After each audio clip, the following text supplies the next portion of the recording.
And what happens when you get on this path is that you think that you're sort of in charge of your life, you know, and you think that you're doing it. I remember reading Carl Jung's great line, and he said that at the same moment you are the protagonist in your own life and you're making choices, there's also a paradox. He said at that very same moment you are also the spear carrier or the extra in a much larger drama. And he said he put it this way, which is really the ultimate paradox: you are doomed to make choices. So there's really sort of a self-canceling statement in there. If you're making choices, then how could all the choices be made? And I talked to Ram Dass about this, and he said it's the reason for the smirk on the face of the Buddha. You know, if you can get that paradox figured out, that yes, indeed, you do have a free will and you are making choices, and they're all being made for you all at the same time. Like living with those opposites and cleaving those, that dichotomy. It's a very powerful notion. But what happens is that you get on this path and you start moving along, and I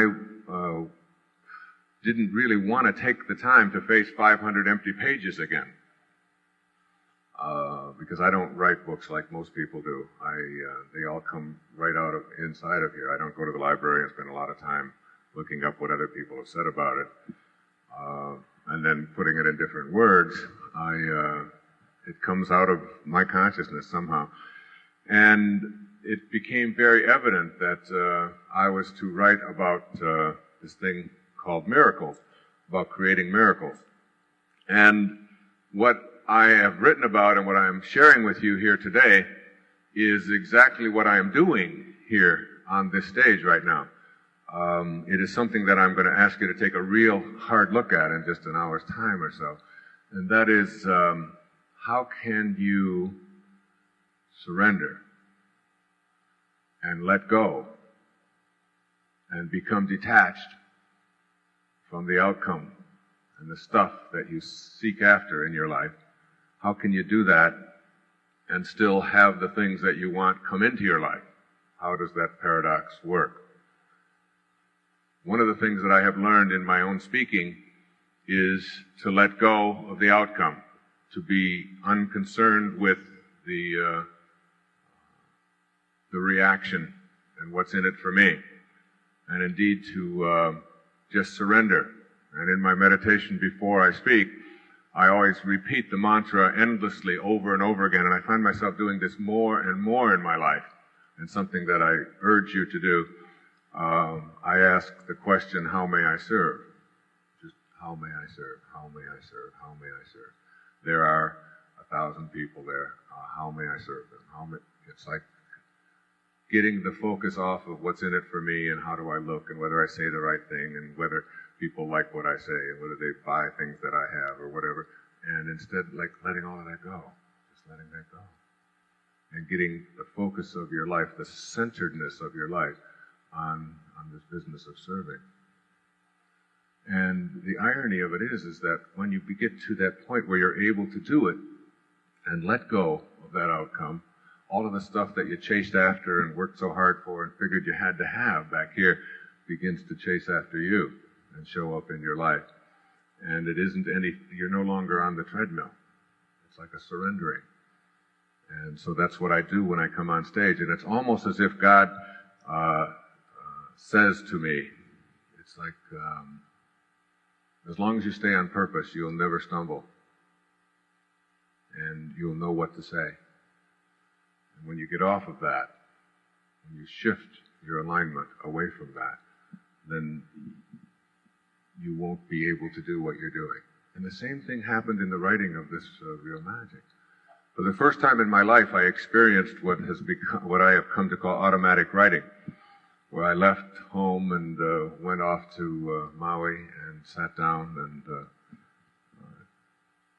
in 8 weeks' time just produced this book without any struggle whatsoever, not one moment of struggle. And it just seemed to be there, and it seemed to flow. And I can type, like when I sit down and type a letter or a contract or anything that I might have to put out on a typewriter. I'm one of these kind of typists. I just look around. I can do it rather quickly, but I have never had the formal training in typing. But when I write at this little typewriter, I can go along and close my eyes and write at 70 and 80 words a minute when you get into that automatic. And I can't tell you how I do that. It just, and my wife will walk by where I'm writing because I rent my own little place, and she can walk by and tell when I'm writing and when I'm just resting. And she'll walk by and she'll say, the typewriter must have been smoking. You were going so fast. And it was like that for 8 weeks of time, just because I had completely let go. And I wasn't concerned with whether the editors liked it, how it came out, whether or not it was a bestseller, whether people were going to buy it, whether the reviews were going to be, nothing. It was like very, very peaceful. And it's a very peaceful place that I'm asking you to look at and get to in your own life. Just before I left for Australia a couple of weeks ago, I was on on a show on CNN called Sonia Live. And Sonia and I went to school together. I mean, we've been friends forever. And we sat down to do the interview, and she said to me, Wayne Dyer, it says here that that you haven't had a cold in 15 years. She said, now I've known you for a long time. She said, very frankly, I don't believe that. Well, that's Sonia. That's the way she works. That's fine. I love Sonia. And there was a time when if somebody said that to me on national television, I would say, well, wait a minute. Now I have to defend myself. And you get into that position of, I'm going to call my doctor right now, or whatever, and start defending yourself. And when you get to be free, you don't need to defend yourself. You know. You just have this knowing. And I said, that's all right if you don't believe it. And I said, next question.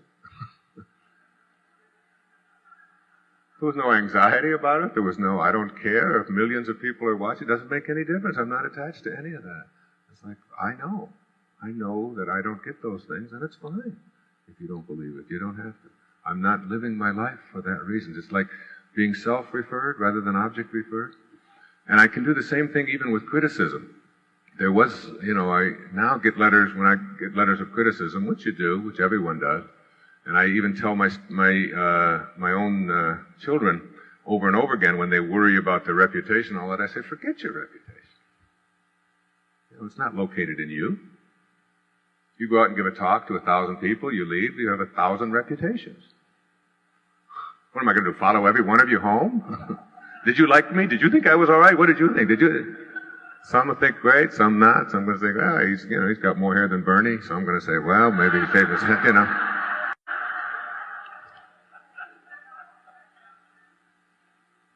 You can't be consumed with that. I say, the only thing I tell my children is forget about your reputation because it's not located in you, and if it's not located in you, let it go.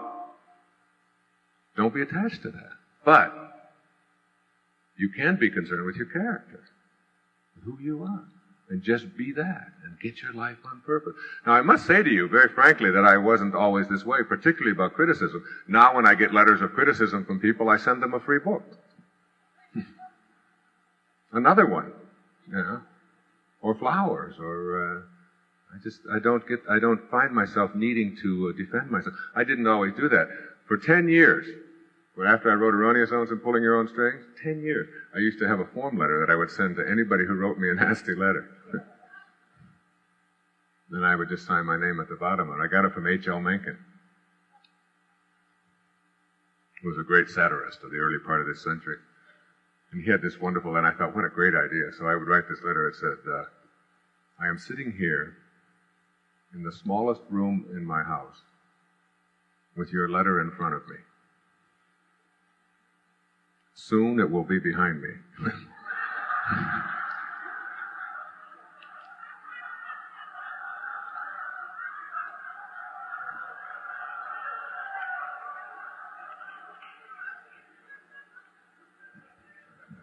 And then I would sign my name.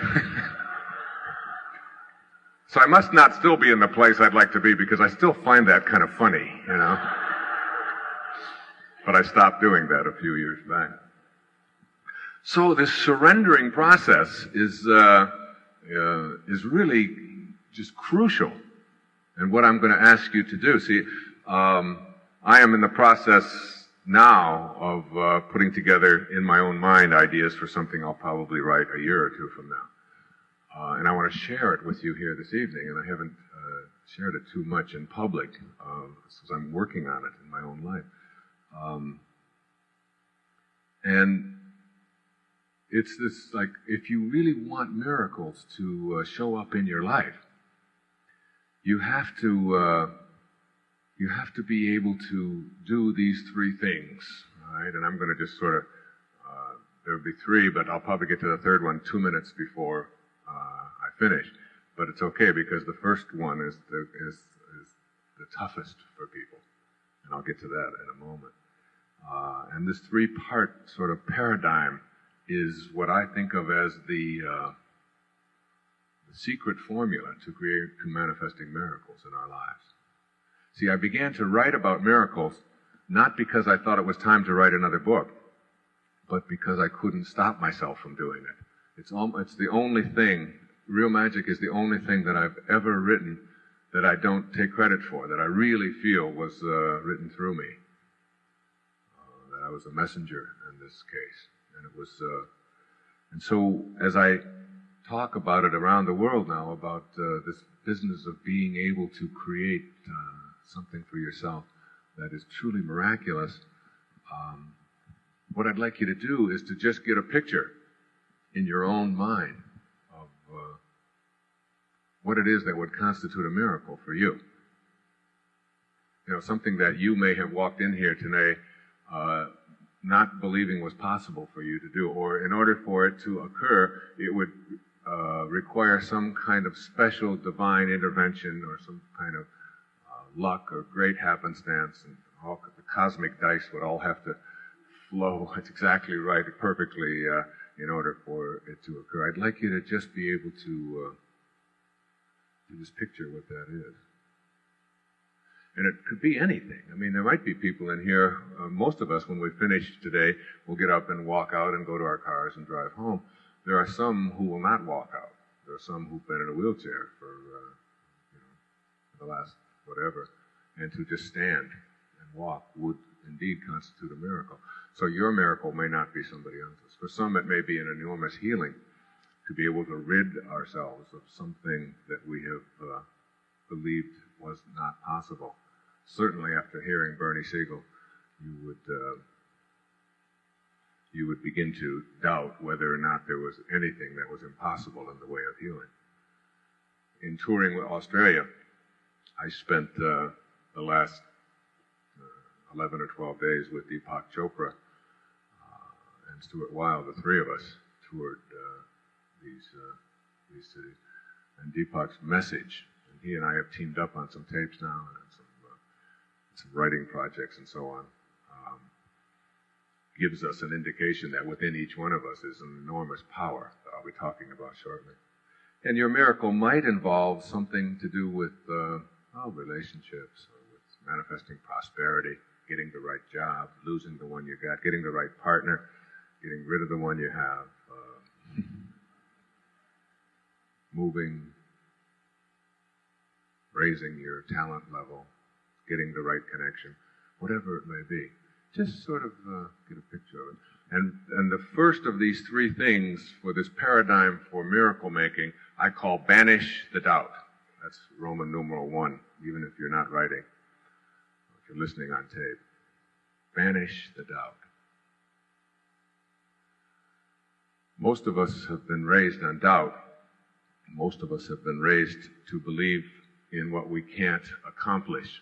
In order to be able to get to the stage of creating for ourselves this area that I call real magic, you have to get rid of the doubt that it's possible for you. And this I spend the most time on because it is the most difficult for us, because we somehow haven't got within us this knowing that we are divine, and that we are capable, and that we can create for ourselves virtually anything that we want to. You see, there's two parts to this physical journey, obviously. There's the physical part, which was handled for you in an instant, in one split second. 1 microsecond, 1 drop of human protoplasm collided with another, and everything you needed for this physical journey was handed to you. It's just like, and there you are, out of something, out of nothingness. Your life is what I call a parenthesis in eternity. It opens parentheses at the instant of your conception, and it closes parentheses at your death. And it's surrounded by eternity. And when your life opened parentheses, everything that you needed in that tiny little microsecond was handled for you. And then there's the part of you that has been watching this whole journey. There's the I. I heard someone saying at an airport the other day that someone bumped up to them and he said, "Watch out, that's my arm here bumping." And I stopped to think about that, and I wondered, now, whose arm is that really? I mean, if you say, "This is my body," whose body is it? I mean, are you your body, or are you the owner of this body? Or are you the observer of this body? There's this I. It's like I have the sentence, "I was saying to myself." Well, there's 2 people in that sentence. There's the I, who is saying, and then there's the physical, who is the self. So I am speaking here today in terms of creating miracles about the I, the owner, the observer, that invisibleness that is inside this physical package, this ghost in the machine, that you can never escape. You see, when the moment before you die, you close parentheses. If they were to just like come in and bring in a big scale, like this cosmic scale, put everybody on it just before they weigh you, and then an instant after you die, then they weigh you again.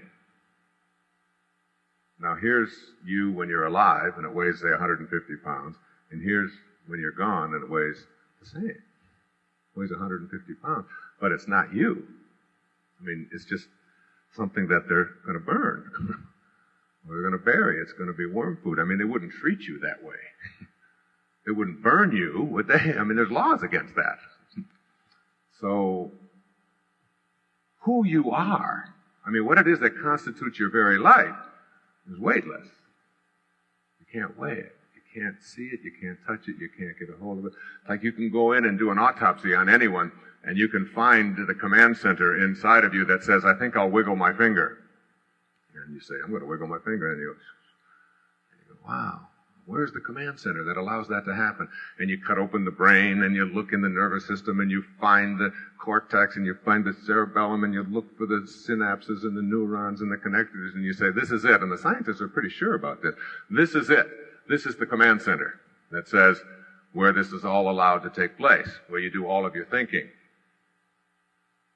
But there's no autopsy on this planet that can ever reveal the commander in the command center who says, "I think I'm going to wiggle my finger," or "This is my arm," or "This is my life," or "I think I'd like to have a miracle."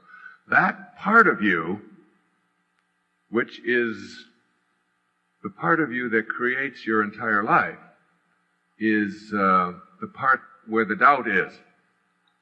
And banishing the doubt really means coming to a full and complete awareness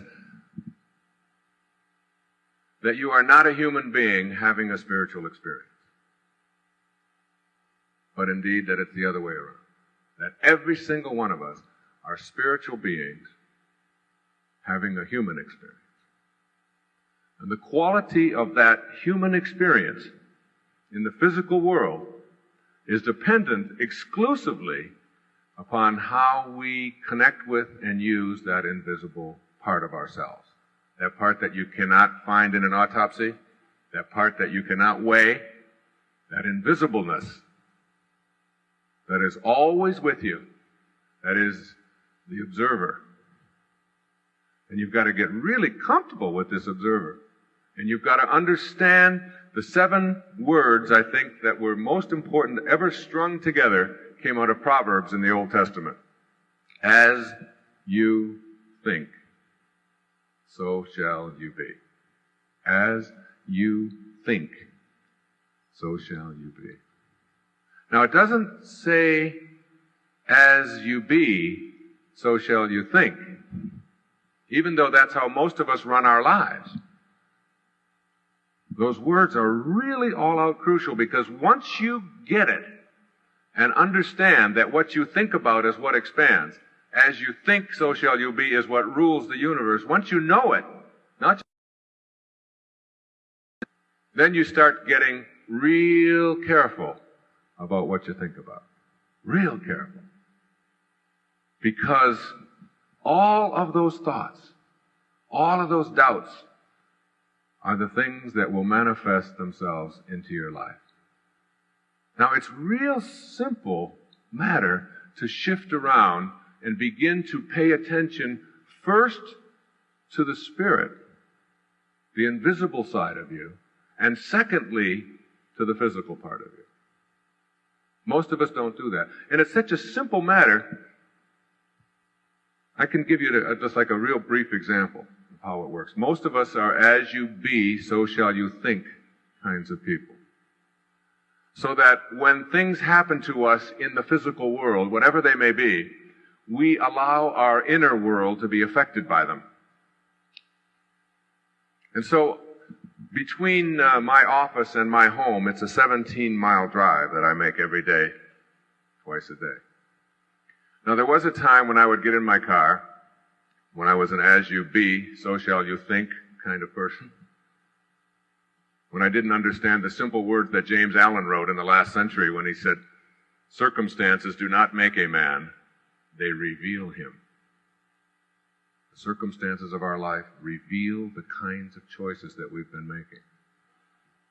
And I used to get in my car and drive to my home, and depending upon how the traffic went, or whether there was construction, or whether there were delays, or whether there were difficulties, or struggles, or problems, I would then allow my mood at home to be determined by that. And then I learned how to shift that. And how to first begin to visualize in my mind what it is that I wanted this trip to be like for myself. And I do this every day now before I get in the car. I get a picture of how it's going to be in the next half an hour. Very peaceful. It takes me about a minute and a half. 2 or 3 deep breaths.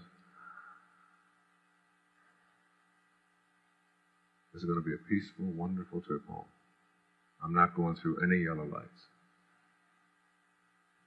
The little lady who drives that 1977 Cadillac in the left-hand lane, she's had the seat removed from her car. She sits on the floorboard and you can just see this little head sitting up there. She has signed an oath to drive around aimlessly, delay me. She's in divine order. She's exactly where she belongs. I'm going to bless her today instead of being mad at her. I'm going to understand that this is a perfect universe and that it's all in order and that I don't have to rush. And if there's construction, it's supposed to be there. There's no accidents. There's no accidents. And I'm going to take my time and I'm just going to be very peaceful all the way home. As you think, so shall you be. And then I get in the car, and there she is, sure enough, about 2 miles from the house, and I waved, and I thank you for being here.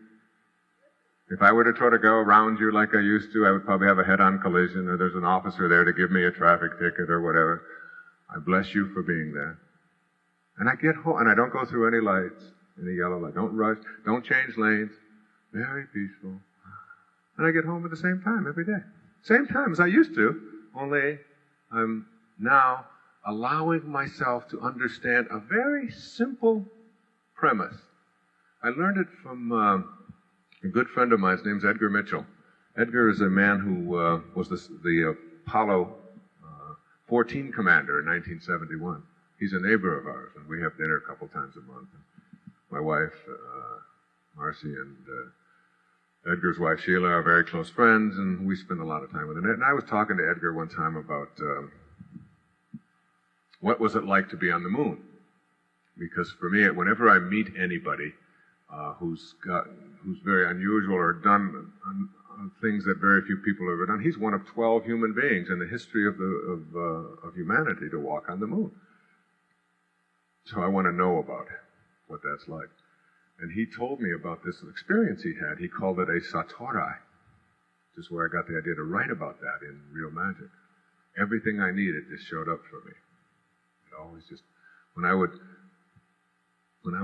need information about a certain area, I would be just slightly wondering where I should go in the mail, it would be there, the book would be there, the conversation would be there. It was like that's what happens when you get to this surrendering place.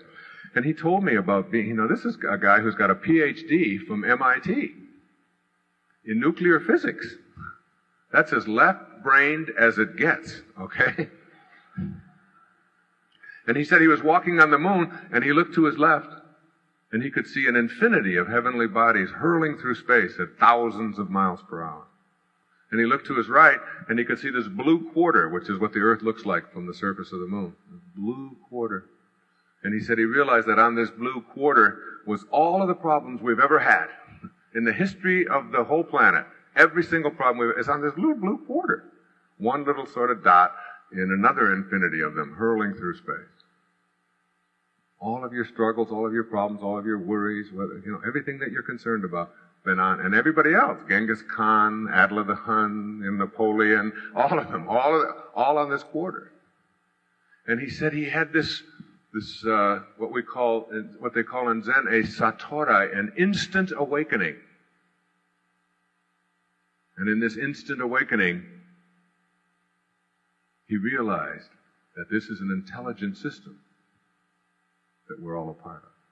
There's an intelligence to this system. It's not some accidental fluke. And I said, Edgar, wouldn't you think that you would have been aware of that before you got in the capsule? He said, no, we had always been taught that we were to master it rather than to get in harmony with it. And he said that instant changed his life forever. And he left the space program, the Apollo program, when he came back, and he founded the Institute for Noetic Sciences and has been lecturing all around the world about the spiritual consequences of space travel and how it can really dramatically affect your life when you get out there and see that this is an intelligent system that we're all a part of. And if you know that this is an intelligent system that we're all a part of, then you know that your life is also a part of that intelligence. And that the same intelligence that flows through those planets and allows them to align and allows the galaxies to stay in place and allows us to move at thousands of miles per hour, which we're all doing right now, even though our senses tell us something different. We're all hurling through space at thousands of miles per hour. As Einstein said, it talked about relativity. It's all relative. Nietzsche had a great conundrum that'll help you to understand Einstein's theory of relativity. He said, all things being relative, what time does Munich stop at this train? That'll get you going. So this intelligence, this divine intelligence, this invisibleness, this organizing intelligence that flows through everything is also flowing through you. And through everything. It's not like there's a separate intelligence for you and a separate one for me and a separate God for you and a separate God for you. It isn't like that.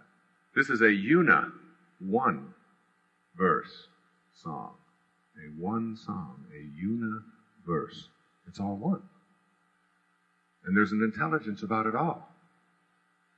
And so in order to be able to banish the doubt about your capacity to manifest miracles for yourself in your life, you have to know that your life is a part of this intelligence and that it, like everything else, from the tiniest little microscopic dot to the galaxies and the cosmos, all has a purpose. There's a purpose to it all. And now when you get that and banish the doubt, you begin to realize that everything that has happened to you up until this moment, right now, is a part of that intelligence. It's all part of that. See, what you have to learn is that I read a wonderful line when I was down in Australia by an actress who was talking, and she concluded it with, she said, if you want to make God laugh, tell her your plans.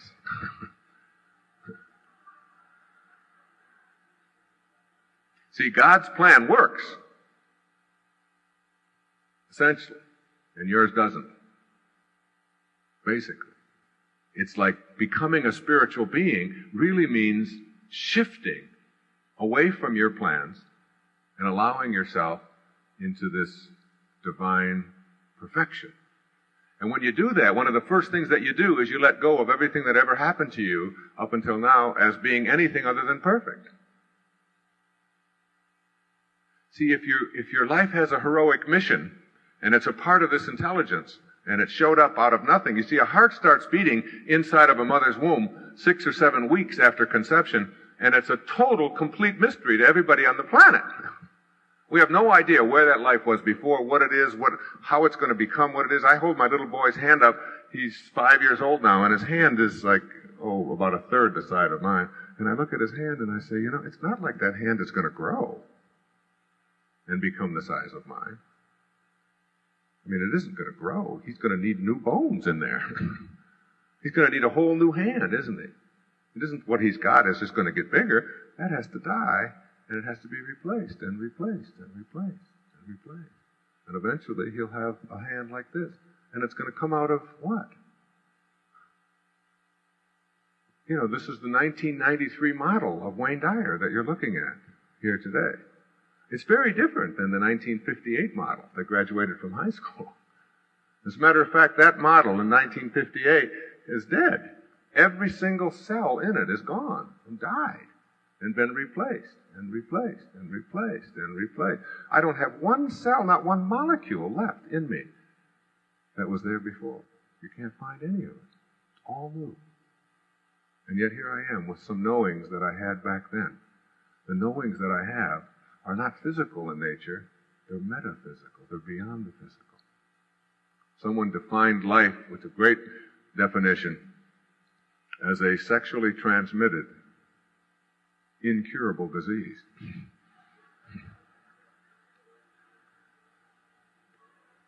I mean, it just keeps dying and dying, and proof of life after death is that you're here today. So you don't need any more proof than that. The whole physical you has gone many times, and yet here you are. And why would you think that when it leaves for what you think is the last time, that life itself, this invisibleness that has no boundaries and no form, wouldn't proceed and continue? You can't kill that which has no boundaries, can you? Getting to this awareness that your life has a mission means that everything that has happened to it up until now was leading you to that mission. So that all of the people that you blame and all of the things that you think shouldn't have happened or wouldn't have happened or couldn't have happened, all of that is just a lot of nonsense. It all did. And even the abuse and the struggle and the tough times and the fact that your mother liked your sister better, even if you don't have a sister, she wanted one. She would have liked her better. Blame her for that.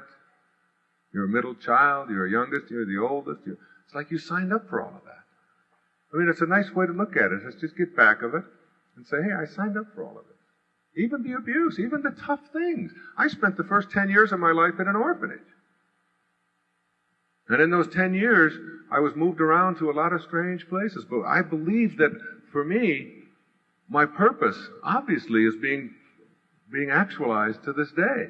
And it's about helping to teach people self-reliance and magic and miracles and a whole new way of looking at things. That's what my whole life is about. And you don't learn these things through instruction. You don't learn these things by somebody else telling them to you. You've got to learn them through the direct experience of it. It's almost as if God said, all right, here you are. You showed up, and you want to teach people about self-reliance? Get your little ass into an orphanage for 10 years. And learn how to do that. Learn how to rely on yourself. Become inner-directed. Become self-directed. And don't complain about it, and don't whine about it, and find something beautiful in it. And that's what we do when we're children. We don't wake up when we're an orphan and when we're a child every day and say, oh my God, I'm an orphan again today. It's Wednesday. I was one yesterday, now it's tomorrow. When is this going to end? You don't do that. You wake up and you deal with what you have to deal with. And you get on with your life. And now you can look back at your life, and most people look back at the experiences of their life and say to themselves, if only it would have been different. If only. And there is no if only in there. It was all in order. Life gives exams. Bernie and I and Joan had dinner together last night, and we were talking about the variables that we see in highly successful people. And we got to talking, and each one of us sort of told little stories about things about people we knew or about ourselves. And I said, finally, you know, there's a thread that runs through all of this. There are people who go through life and have really tough experiences. Most of the time when you read about people who abuse their children, and you interview them, you find that, what? They were abused as children. I mean, it's something that you all know. You can shout it out. And then there are some who were abused as a child. I was one, not viciously, but on some occasion. And while this is happening, you make an inner vow that this isn't going to be anything I'm going to partake in. And I would never do this to one of them. Like, you learn from it, or you repeat it. The highest functioning people take all of the things that happen to, like I spent a big hunk of my life around alcoholics. My father was an alcoholic, and he finally left and abandoned it. My mother remarried 10 years later. Life gives exams. If you don't get it, she remarried my father in a different body. Another man who was abusive and abandoned and who was an alcoholic. Another man who was abusive and abandoned and who was an alcoholic. So I spent a lot of my younger years around that. And for me, it was easy. I saw what booze did to people and made the choice not to have that as a part of my life. Whereas my brother, who was with me through all of this, made the choice for many, many, many years to be an alcoholic. Like, you take the things that come along, and when you get to that spiritual place in your life, you begin to see that these things all have great lessons in them. And instead of saying to yourself, why is this happening to me? Isn't this awful? Poor me. You begin to say, what do I have to learn from this? Because you have banished the doubt that this is some sort of freak accident that you're in, and you begin to see that this is an intelligent system that you're all a part of. And understanding how to banish the doubt really starts with knowing the difference between that which you believe and that which you know. You see, all of the things that you believe, all of your beliefs, are handed to you throughout your life. They come from outside of you. So when you are born, and then you get into a family, and in that family, then you go to school, and you go through religious experiences, and you have all of your friends and so on, and you're constantly being given a whole set of beliefs. And you can see the real trauma of that on the planet today in Yugoslavia, Herzegovina, and Bosnia, where young people are taught who they're supposed to hate from things that happened hundreds of years before. And the hatred is so bitter with people who've never even seen each other. They have this, and you can see it in the Middle East, and you can see it. You can see it virtually in all the places where there's enormous conflicts. It's called prejudice, prejudging. So, in order to understand how to get past this, you have to understand there are some things that you believe, and there are some things that you know. Now, your knowings are different from your beliefs in that your beliefs are handed to you. Your knowings all come from within. Everything that you know because you got it yourself. No one handed it to you. Like, I watched the Winter Olympic trials a while back. And when I was a young boy, I was going to become a professional ice hockey player. And I used to go skating every single day. And then I let go of that when I was 18. Went into the service and spent some years overseas and all of that. And came out and went through all of the things of my life. And I get to now where I'm 52 years old.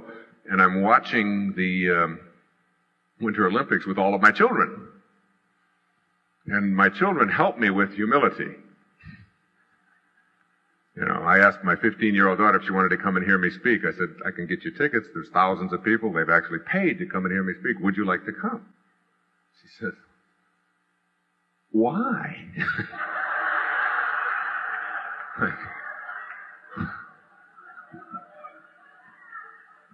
So we're watching these, and I get this all the time, all right? So we're watching the trials, and I say to my kids, we're all sitting there, and I say, I can do that. You see that Christy Yamaguchi over there? I can do those things. You can't do that, Dad. Come on.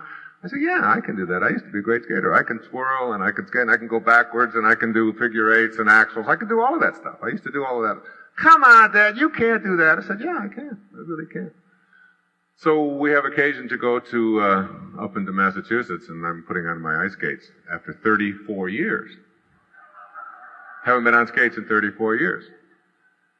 And I lace up the skates, and I'm getting ready to go out there and skate, and the kids are all like, oh, he's got to... And I go right out there, and within 15 seconds, I'm doing what I was doing 34 years ago.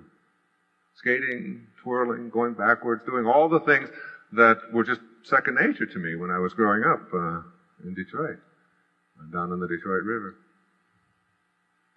And the interesting thing is that the body that knew how to do that in 1958 is dead. There's not one cell left in it. Yet the knowing is still there. I don't have the same brain. I have different cells. I don't have the same femurs. I don't have the same ankles. It's all different. Replaced. And yet the knowing is still there. You see, a knowing is metaphysical in nature. Somehow, beyond the physical, transferred to the physical through some process that we can't even begin to comprehend. The knowings that you have in your life, like I know I can swim, I know I can dance, I know I can make love, I know I can walk, I know I can do all of these things that I have a knowing about, all came from within you, and all of the things that you believe in were handed to you. So consequently, your knowings will never let you down in times of crisis, and your beliefs will almost always let you down in times of crisis. Those things that you believe in are handed to you, and those things that are handed to you come with doubt, because someone else is giving it to you. This is what you're supposed to believe, this is what you're supposed to do, this is how you do it. Yeah, that's great, and you're going to... But then there's a doubt attached to it. But that which you know isn't. Now, unfortunately, most of the things that we know as individuals also are in the area of what we know we can't do. We know what is impossible, what can't be done. So if I were to ask you, can you be in more than one place at the same time? Can your body be here, and can it be someplace else at the same time? You said, no, you can't do that. And if I said, well, could you transport yourself from here to, say, Montana or Spain just through the power of your mind? You'd say, no, you can't do things like that. If I said, well, can you enter someone else's dream? Go into dream consciousness from the waking, go into someone else's dream and become a character in their dream voluntarily. You say, no. Can you fly? If you come across a tree, can you jump over it? Can you levitate? There's a lot of things, and those are just some of the extremes. But I want to remind you of what one of our spiritual masters said to us through St. Paul. Even the least among you can do all that I have done, and even greater things. Even the least among you can do all that I have done, and even greater things. Just let that into your consciousness. Because now we're talking about someone who is changing shape, and raising the dead, and feeding the hungry through the gift of manifestation of fish and loaves. changing water into wine. The ability to be able to create a miracle mindset for yourself is not available to you if doubt is in your consciousness, because what you think about is what expands. And if you have doubt, you will act on the doubt. You can't act on anything else. What you think about is what expands. The ancestor to every action is a thought. So if your thoughts are that this is not possible, that's what you will act on. Deepak talks on these tapes that we put out about living beyond miracles about this placebo effect. And the interesting thing about the placebo effect is that if you give an individual a pill that is made out of sugar, and you say to them, this pill is the latest cancer-curing drug, take it, that your body will begin to manufacture the anti-cancer agents from that pill. And if you take the very same pill and give it to someone else and say, this pill is the greatest ulcer-relieving pill that's ever been relieved, and you really know that that's to be true, you will start developing anti-ulcer with the same pill.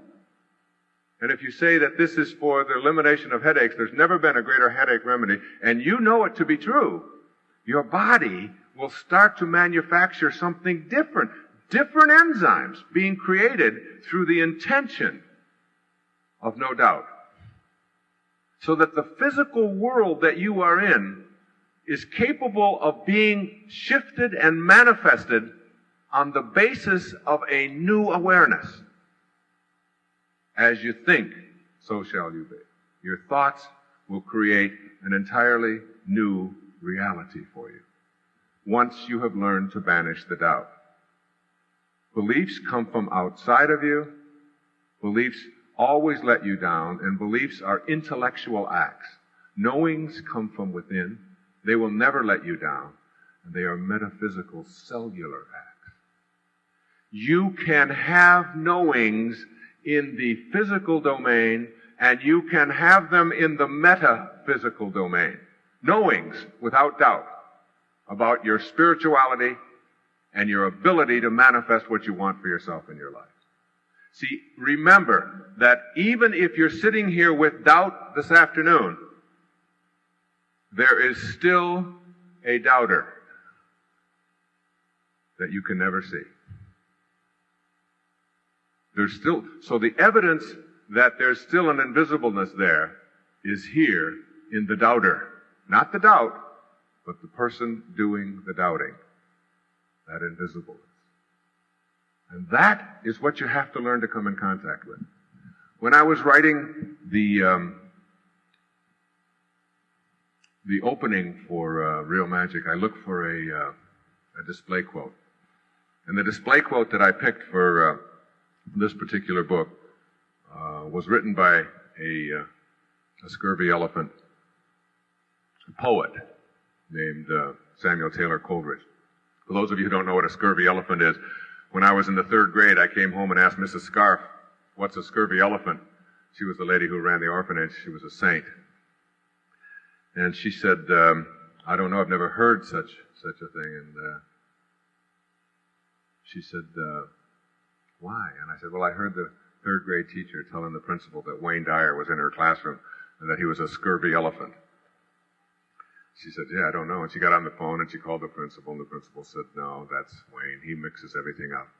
She didn't say that he was a scurvy elephant in her classroom. She said that he was a disturbing element in her classroom. So I always pay homage to the scurvy elephants of the world,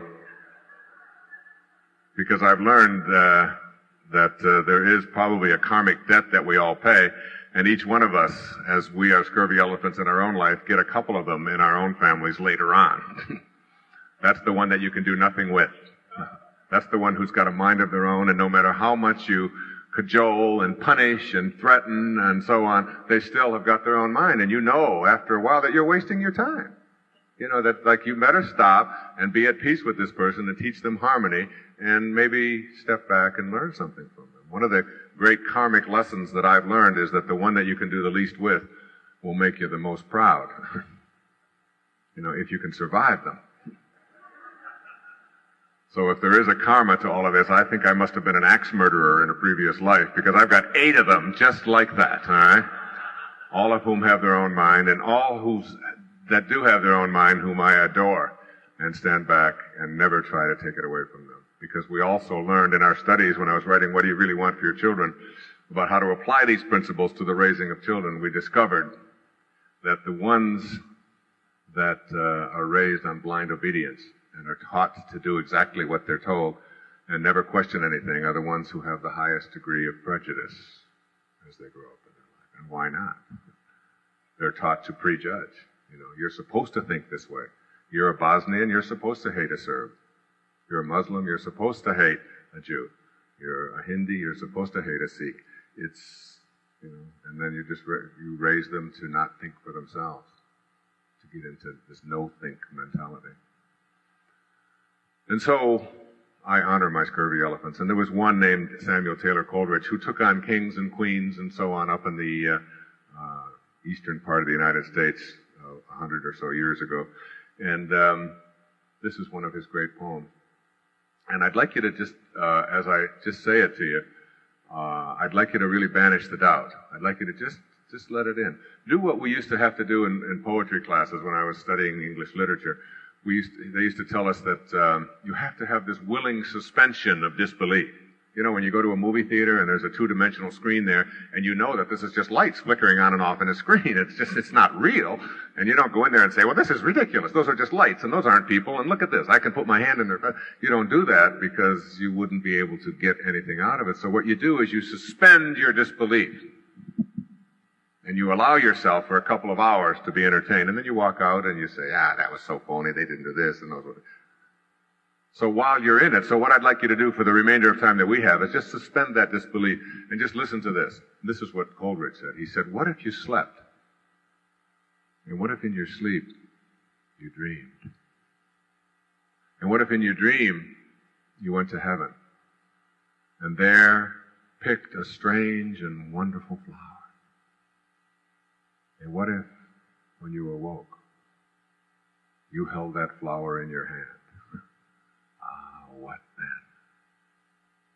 I wonder how many of you know that such a thing is impossible. To bring something from dreaming consciousness into waking consciousness.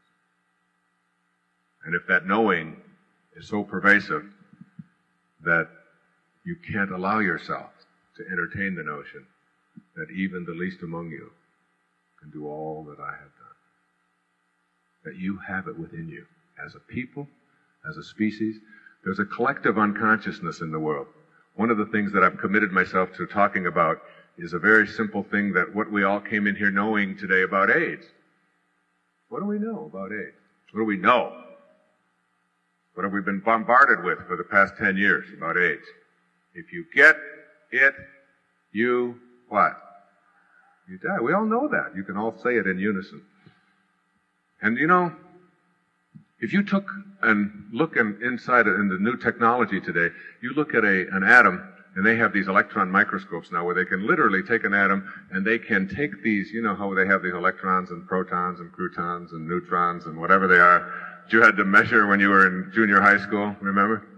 You can now take those electrons, these little tiny subatomic particles that are hurling around through these massive empty spaces, and you can begin to align them. And as you align them and get them in a line, when you get to what they call a critical mass, when you get to that point, let's say whatever it is, if there's 1 billion of them in there and you get to 2 million, there's this like invisible force that is inside of this atom that all of a sudden overwhelms the atom, and all of the rest of the electrons in there automatically align.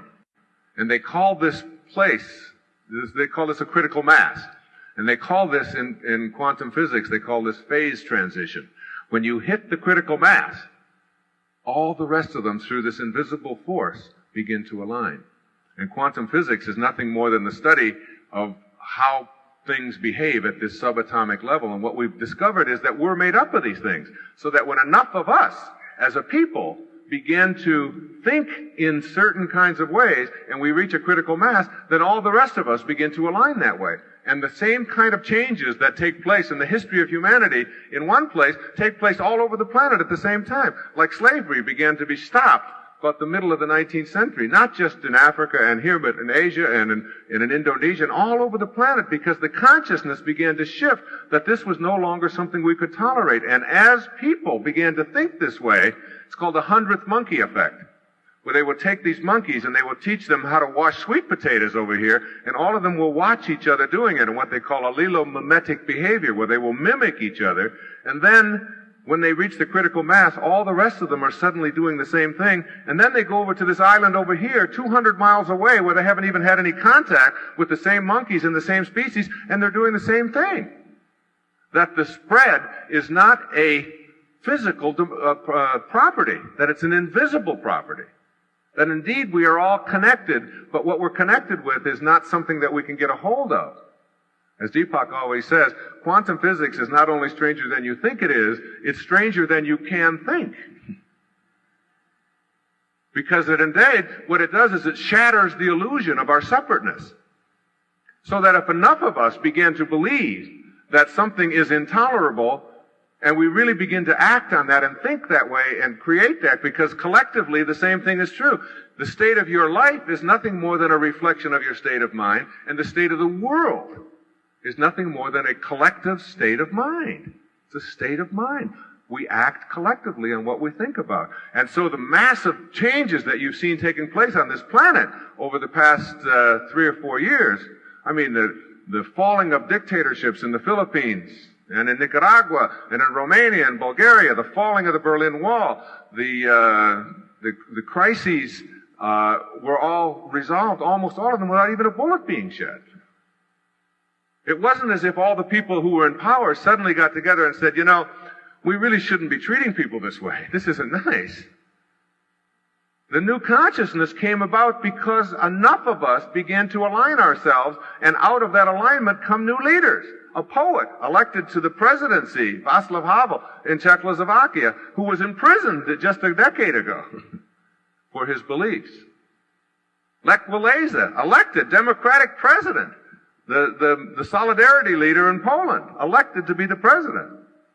And all of these changes that we've seen taking place, sweeping across the country, and the dismantling of apartheid on another part of the One Song, and over here in another part, 1 million students in Tiananmen Square. You think it's an accident?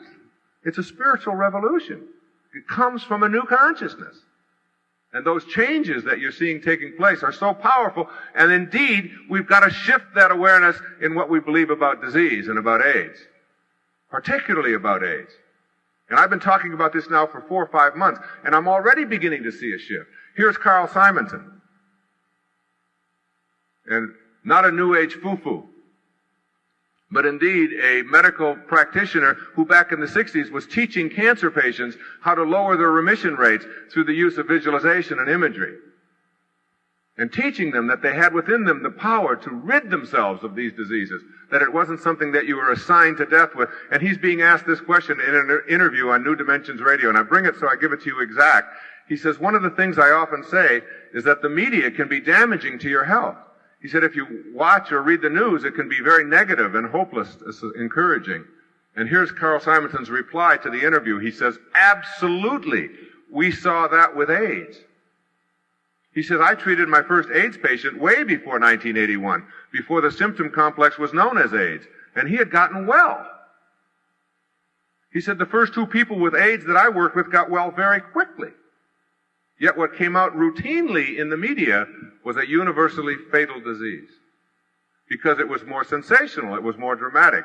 And the disservice this did to people who were afflicted with this condition was immense. Imagine that. I mean, we have been bombarded constantly with a message that we cannot do anything about this. This is a universally fatal disease. Why have we believed it? Why do we buy into that? Why would we get rid of something called hope? I mean, hope is the great healer. And if we have that, and we have this divine energy flowing through us, why would we for a second believe that we can't do anything about it? What a horrible thing for us to even begin to adopt as a people. And yet we did, and we saw the results. And now, as the consciousness is changing, We're beginning to see, I was down in Australia looking at Time magazine, and there's a sub-headline in a story about immunity to AIDS. And it says that fully 5% of the people who contact HIV will not get the AIDS virus. Will not get it. And most of them were meditators. Bernie used to talk to me last night at dinner about this. He said, I used to carry around names and addresses of people who were healed from AIDS. And when anybody would say that to him, I'd say, call this person. And yet you don't hear about that. Because we have a disasterizing consciousness. We want to disasterize about it. We want to make it a catastrophe because it's more newsworthy. We've got to change our awareness around. There's no one, not one person in here ought to ever believe that anything is incurable. There have been plagues that have affected mankind since the beginning, and we will here. We always will. Because the divineness that is in each one of us has no doubt. Look, if I have a simple tulip bulb in my hand, and I ask you to look at it and say, what is it? You'd say, well, it's just a grungy mass of biological matter. I say, but look at it more closely. And if it gets nurtured in a certain way, that is, it's watered and put in the ground, it will become a tulip bulb. Why? Because it has built into it a future pull. A future pull. That you can't see or dissect or find in any lab. It has a future pull, a picture that is part of its DNA, part of its genetic inheritance. If you take a liver cell from your liver and look at it and dissect it, and it has a future pull, it will always be a liver cell. It will never be anything else. In order for you to be able to manifest magic, real magic in your life, miracles, you must first be able to conceive of it. You must be able to conceive of it, and that means no doubt. And the doubt comes by shifting to a knowing rather than a belief. All of this stuff, Deepak and I are talking now about taking a group, making a movie, and taking in this movie a group of babies that say 100 of them. And as they are born, we remove them from the environment that they're in, orphans and so on, children who are to be abandoned, and we place them into a world where there is no doubt. Where they get past the lie. You know, we're led to believe a lie, as William Blake said in his wonderful poem, Songs of Innocence. He said, to see the world in a grain of sand and a heaven in a wildflower. To hold eternity in the palm of your hand and infinity in an hour. We are led to believe a lie when we see with, not through the eye, which was born in a night to perish in a night, when the soul slept in beams of light. All of us are born in a night to perish in a night, in the physical world. But the soul, the spirit, resides and sleeps in formless beams of light. We are led to believe a lie, a huge lie. And the lie is that there are limitations in our life. Imagine these little children being raised in a world where doubt and impossible and can't do are never exposed to that. Anything that they can conceive of in their mind, they're able to practice. They go to fire putting out school, 101. And in fire putting out school, here's a fire over here, and you sit here, and you work on it with your mind. And you put that fire out. You know what my kids and I do after dinner? Many times after dinner in the evenings, a couple times a week, we go out and we put blankets on the grass. And in the blankets on the grass, we look up at the sky. And we kids say, I'm going to make clouds. Who wants to make clouds? I want to make clouds, Daddy. I want to make clouds. I'm going to make a rabbit. My kids, all the people in the neighborhood think that my kids are neurotic. Those Dyer kids think they can make clouds. Why not? The same intelligence that flows through them flows through the clouds. Why not shatter the illusion of your separateness and believe that? Imagine a whole curriculum, a whole world in which you were raised to know that there was no doubt. And you can transcend that doubt. And when you do, you begin to see that miracles, synchronicity, become very much a part of your life. The second of those three things, as I said, when I get to the end, I sort of rush through the last couple, is that you have to learn how to shut down the inner dialogue. Banish the doubt, shut down the inner dialogue. And what is the inner dialogue? The constant repetition in your mind of that chatter that goes on endlessly. It is nothing more than your inventory of beliefs, all of which have doubt attached to them, and all of the things that you're offended by, and all of the judgments that you have. You have to shut it down. If you want to know God, as Melville said, the one and only voice of God is silence. You have got to know that deep within you, your mind is like a pond, like dropping a pebble into a pond. And you drop the pebble in, and at the surface are all the disturbances. And in your mind, that's the chatter. That's the endless repetition of the beliefs and the things that offend you and your judgments. Endlessly repeating, over and over and over again. You get to a place where you get peaceful. Call it meditation, call it prayer, it doesn't matter. Make it a regular part of your life. Blaise Pascal, the great French philosopher, once said that all of man's troubles stem from his inability to sit quietly in a room alone. Most of us can't do that. We're so hung up on chatter and our inventory and our beliefs. The pebble drops in its layers, and it drops past chatter to analysis. A-N-A-L. Anal analysis, all right? All that anal retentive stuff. Constant picking apart, the intellectual violence of tearing everything apart. It drops to synthesis. Instead of looking at it, I can do this when I'm troubled by something. I can see the pebble in my meditation just dropping. Chatter, no. Why did she do that? Why would she say that? Why would she do that? I would be thinking about, why would my wife do this? Why would one of my kids do that? And then I could just feel the pebble dropping, and I'll get to a place called synthesis, where instead of seeing how things are pulled apart, you see how they're held together. And now I see that, my wife and I are one, and my children are one, and we're all one, and this is one family. And it's like all of the analysis and the chatter is gone. And then you get to a point where the pebble drops a little further, and as the pebble drops, you begin to quiet your mind. And now there's no analysis or synthesis. It's like quiet. And ultimately, the pebble drops in a place called the unified field, where you empty your mind.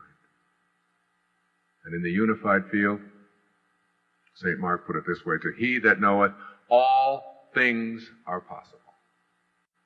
Now what does that leave out? Nothing. In the unified field, it's called a unified field of all possibilities. You're always in the right place at the right time. In this peaceful place within you, God will show up. And you will know that you're not alone. You will know that if prayer is called, if what you do when you talk to God is called prayer, you will know that your intuition is God talking to you. You will see and experience and know. And as you do, you'll start observing in your life things that I call synchronicity, where you'll see that a thought that you have about someone or something will begin to be manifested. It will happen for you over and over again. It happened to me this afternoon when I was running down to Venice Beach and back, a place where they're filled with scurvy elephants. And I was thinking about a man named Greg Anderson who wrote a book called The Cancer Conqueror, which I have endorsed and which I believe in, and which I have purchased by the caseload and given to people who have cancer. And I was thinking about him, and I know that he had just been on, he's got a new book out, and he had asked for an endorsement, and I had given it. He was talking about some of the things I had said on Good Morning America, and I was thinking about all of this, and I stopped. There was a little man dancing over there on Venice Beach who looked like it was a thalidomide baby.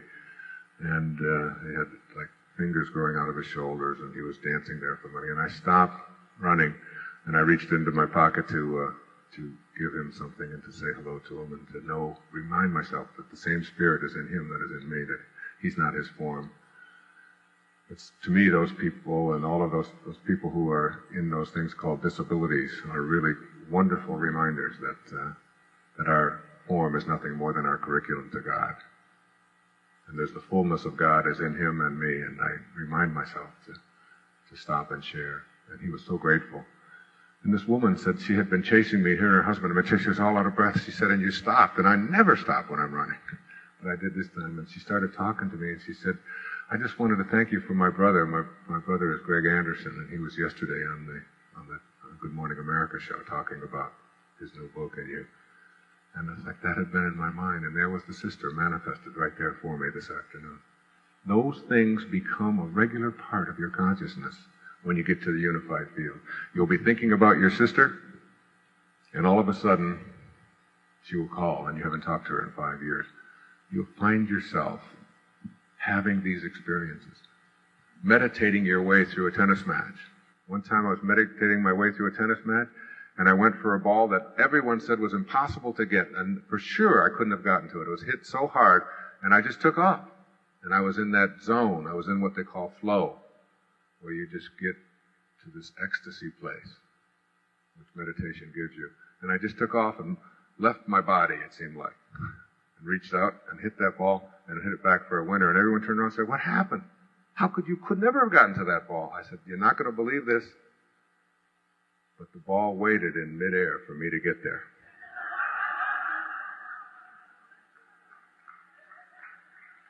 You see, you laugh, and it means that there's still doubt there. If I tell that same story to a group full of quantum physicists, there's not a snicker. They say, of course. Because the mind is capable of anything. All things are possible, even moving mountains in the unified field. When you get to that place where you've shut down the inner dialogue and banished the doubt, you'll begin to experience these miracles that you visualized earlier and conceived of. And finally, the third thing, and the thing I'm going to write my next book about, is called conquering the ego, or slaying your self-importance. And slaying your self-importance is really about understanding that the ego part of you is nothing more than the action of your beliefs in your physical world. He's better than me, she's better than me, they offend me, this is wrong, I don't like what they're doing, I have to be better than somebody else, we're number one. It's the endless repetition of your self-importance being put out there which interferes with your ability to be on purpose. You see, if your life is on purpose, and it is an intelligent universe that we're all a part of, it means that when you come in with nothing, and you leave with nothing. So if you can have nothing while you're here, the measure of your life is not in your duration, but in its donations. How you measure, the only thing you can do with your life is give it away. That's all you can do, is give it away. To be on purpose, you have shifted off of your own self-importance, whether you're a salesman, whether you're a cab driver, whether you're a parent. The perfect metaphor for what we're here for is a nursing mother, giving of herself and her body freely, asking nothing in return. Asking nothing in return. Just giving.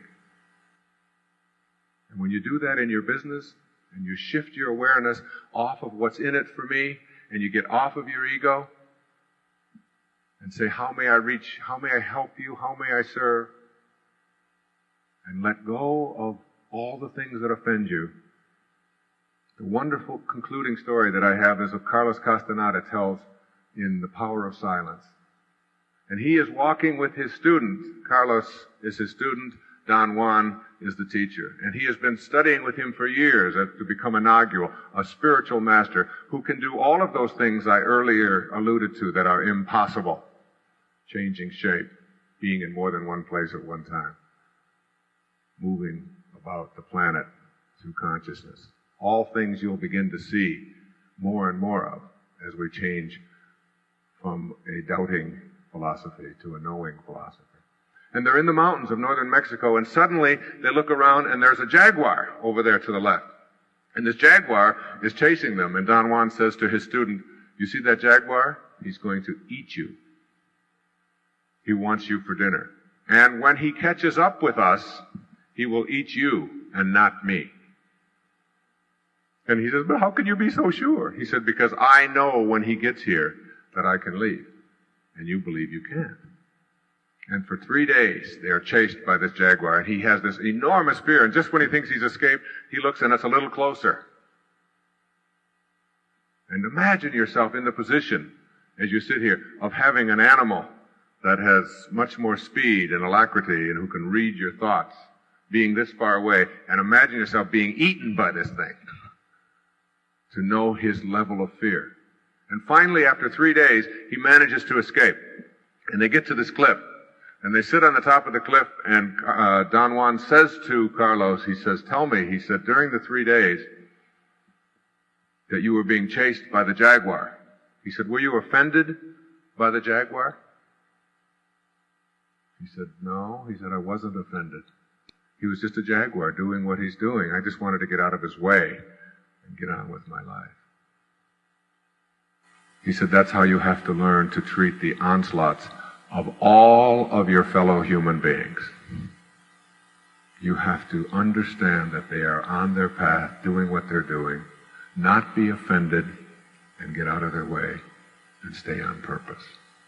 Or as Thoreau put it, you have to learn to advance confidently in the direction of your own dreams and endeavor to live the life which you have imagined. And when you do, you will meet with a success unexpected in common hours. It will chase after you when you get on purpose. Your miracle that I ask you to conceive of will arrive in your life and more. I promise. It's happened for me. It's happened with my family. And I give a lot of examples in Real Magic. When you banish the doubt, shut down that inner dialogue and get peaceful and surrender. And get rid of your self-importance. Because, my friends, when you learn to trust in yourself, what you're doing is you're learning to trust in the very wisdom that created you. We hope you enjoyed this great God video. bless you, and thank Don't you. forget to like and subscribe.